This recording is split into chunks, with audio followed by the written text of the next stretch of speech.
అనేది మాత్రం స్పష్టమవుతుంది. కానీ సిబిఐ ఈడీ దర్యాప్తు చేయడం ద్వారా జగన్మోహన్ రెడ్డికి బీజేపీకి ఉండేటువంటి సత్సంబంధాల అంశం మాత్రమే ప్రధానంగా కొంతమందిలో ఒక ఆలోచన రేకెత్తిస్తుంది. ఈ ఆలోచన ఏంటి అంటే ఆయన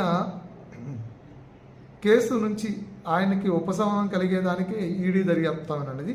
సో దానిలో లోతైనటువంటి అంశాలు ఇంకేమున్నాయో, సిట్టు ఏ విషయాలను బయట పెట్టబోతుందో, సిట్టు తర్వాత ఇన్వెస్టిగేషన్ ఈడీకి ఇచ్చేటప్పుడు ఏ అంశాలతో కూడినటువంటి అంశాలను ఇప్పటివరకు ప్రస్తావించారనేది ఓవరాల్గా చెప్పిన తర్వాత ఈడీకి ఇస్తారు కాబట్టి, సో దాని తర్వాత ఫర్దర్ ఇన్వెస్టిగేషన్ ఎలా ఉన్నా జగన్మోహన్ రెడ్డి అంత్య లబ్ధిదారు అని తేల్చగలిగింది ఈడీఏ అనేది ఇటు బీజేపీ అదేవిధంగా కూటమి ప్రభుత్వం ఆంధ్రప్రదేశ్ ప్రభుత్వం కూడా నమ్ముతుంది. సో దాన్ని విశ్వసించాల్సిన బాధ్యత అందరి మీద కూడా ఉంటుంది. ఫర్దర్గా ఏం జరుగుతుంది ఏంటనేది ఆఫ్టర్ ఇన్వెస్టిగేషన్ మాత్రమే తెలిసే అవకాశం ఉంటుంది.